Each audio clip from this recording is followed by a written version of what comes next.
So, Assalamualaikum. Hari ini nak tunjuk cara macam mana nak gunakan vertical analysis untuk kita menilai sesebuah performance sebuah syarikat. Kita gunakan vertical analysis ini dekat income statement dan juga balance sheet. So, dari vertical analysis ni kita boleh tengok perubahan yang berlaku di antara item dan kita analyse apa yang berlaku. So, sebagai contoh untuk yang ini contoh income statement untuk sebuah company. So, apa yang perlu kita buat, kita kena dibahagikan setiap item ni dengan net sale. Setiap item dalam income statement dengan net sale untuk kita dapatkan peratus penurunan ataupun kenaikan.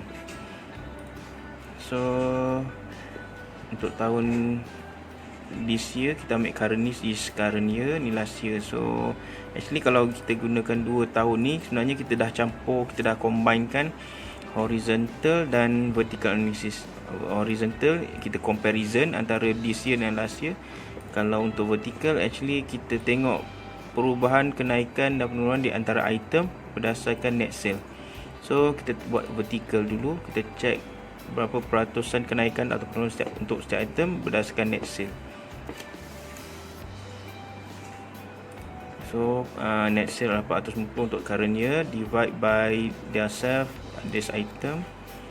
So darab, so dia akan 100,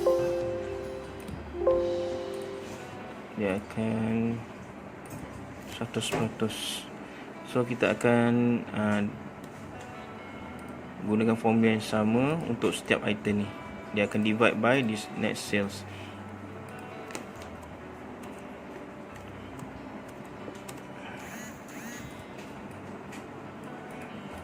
So ni peratusan yang kita dapat untuk current year.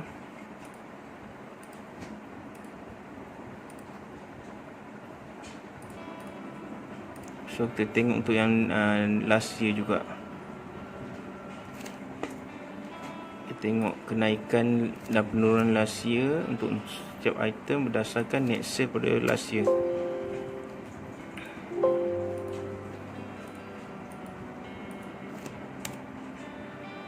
Kita bagikan untuk semua item juga.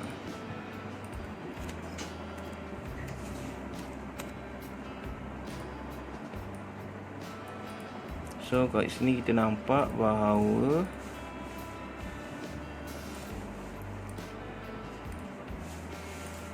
secara figurnya kita nampak last year dan this year ada peningkatan dari segi sales, cost of goods sold, gross profit, operating expenses dan juga income from operating. Kita nampak secara kasar dia meningkat. Tapi kalau kita tengok dari segi peratusan berbanding dengan last year, kita akan nampak bahawa cost of goods sold memang meningkat sebanyak 10%. Namun gross profit sebenarnya turun 10%. Begitu juga non operating expenses ada penurunan dan income operating expenses. So kalau kita tengok, ini perbezaan antara bila kita buat analisis vertical analysis, kita nampak secara kasar bahawa syarikat untung sebanyak 5,000. Ada peningkatan sebanyak 5,000. Namun bila kita buat secara vertical analysis, kita akan nampak sebenarnya keuntungan walaupun secara ringgitnya meningkat, tapi peratusan sebenarnya menurun. So dekat sinilah dari vertical analysis ni kita kena kaji balik apa sebenar yang berlaku sehingga peratusan should be peningkatan adalah lebih tinggi dari 13%. So ini antara salah satu cara untuk kita tengok performance sebuah syarikat lah menggunakan vertical analysis. Actually dia vertical analysis sekadar kita nak tahu secara kasar what is going to happen to the company. So ada lagi next analysis yang kita kena buat supaya kita nak memastikan apa yang kita nampak pada yang first step ni adalah betul. So untuk secara kasar kita tengok performance menggunakan vertical analysis macam ni. So kita nampak bahawa sebenarnya cost of goods sold meningkat sebanyak 10%, tapi gross profit menurun. So apa yang berlaku sebenarnya? adakah harga kos barang barang raw material meningkat ke, ataupun ada isu dari segi wages ke, ataupun sebenarnya harga sale kita harga raw material meningkat tapi harga sale kita masih pada yang lama. So itu yang kita kena check balik lah. That's why gross profit ni nampak turun 10%. Operating expenses 7% penurunan. So income kita kurang keuntungan sebanyak 3%. Okey, lagi satu kita tengok dari vertical analysis di income statement ni. Kita tengok 100% kita berdasarkan, kita jadikan perbandingan adalah berdasarkan sale yang telah kita buat. So dia ada 100%. So 450 dia 100%. So cuba tengok. Untuk last year, kita untuk mencapai 300,000 sales, kita hanya memerlukan 180, iaitu bersamaan dengan 60% berbanding dengan sale yang kita telah buat. 60% saja. Dengan 60% cost of goods sold yang kita keluarkan, kita mampu untuk menjana jualan sebanyak 300,000 dengan 60%. Namun untuk this year, kita memerlukan ada peningkatan sebanyak 10%, menjadikan dia 7%. Dengan 70% baru kita mendapat 450,000 ringgit. So maksudnya untuk this year 70% baru dapat 450. So sedangkan last year hanya 60% cost of goods sold, bersama dengan 180 kita mampu untuk mencapai 300. So kalau dari CV figure kita nampak peningkatan, ada peningkatan sebanyak 150,000. Namun dari segi peratusan, sebenarnya peningkatan sales ni tak setara dengan peningkatan berbanding dengan cost of goods sold last year. Maksudnya ada peningkatan. Should be peningkatan 70% ni dia akan meningkatkan lagi, sebenarnya dia akan amount sale ni sebenarnya akan lebih banyak lagi.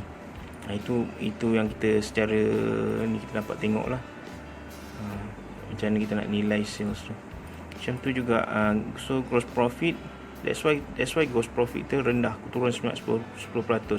Kita nampak macam ada peningkatan sebanyak 15,000, tapi sebenarnya 15,000 tu tak worth it dengan peningkatan, tak worth it sebenarnya. Maksudnya bukan peningkatan yang menaik. Sebenarnya kalau graf tu sebenarnya graf menurun dari segi peratusan. Macam tu juga dengan operating income from operating.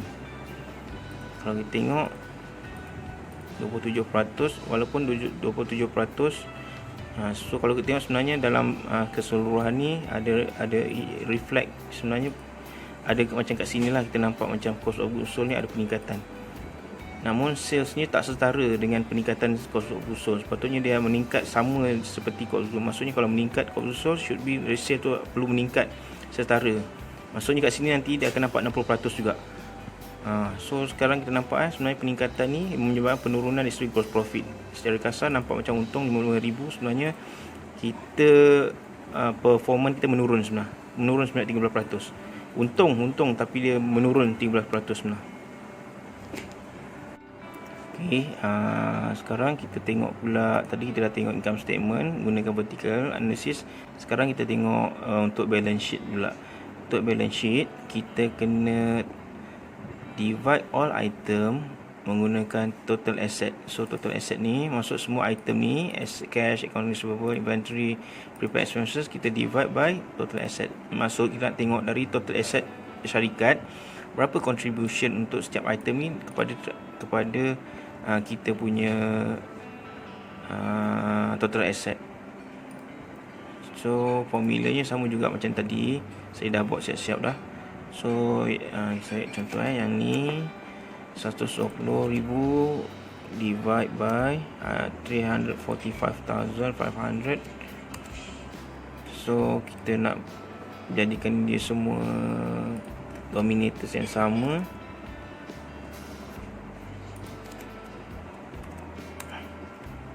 Ok, Okay, so kita just tarik je. So ini memang akan 100% lah, sebab total asset divide by total asset. So nanti formula semua kita guna yang sama lah, kita just tarik je. So akan dapat persen dia dari vertical yang berlaku, yang kita dah buat ni. Kita nampak peratusan. Last year kita tengok 29.85% cash contribute kepada total asset. This year cash dah meningkat, ada peningkatan dari segi cash. Macam last year kita punya account receivable compare to total asset kita hanya ada 8.96%. Namun untuk this year ada peningkatan sebanyak 13.2%.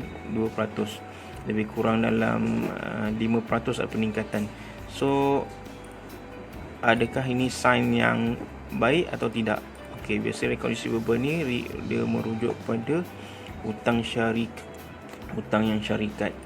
So kita boleh check adakah kenapa ia berlaku. Adakah kita bagi thermal kredit pada syarikat yang tak kemampuan ke, atau ada kelemahan dari segi collecting ke.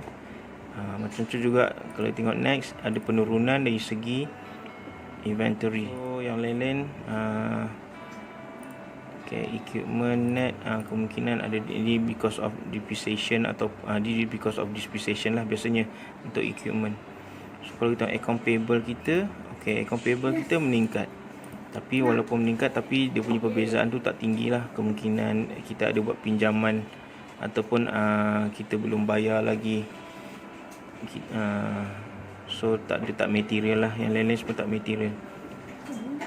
Macam common stock, ni ada peningkatan, maksud kita ada issue share, return earning, maksudnya ada memang keuntungan, kita ada keuntungan, kita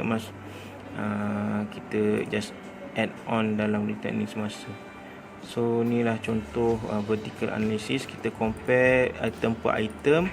Kalau untuk balance sheet, item per item berdasarkan total asset. Kalau untuk income statement, item per item berdasarkan income, berdasarkan net sale. So dari persen yang nampak ni, kita boleh tahulah, boleh tengok secara kasar performance syarikat. So untuk lebih kita confirmkan analisis ni, kita boleh buat ratio analysis yang tertentu yang berkaitan dengan setiap item ni.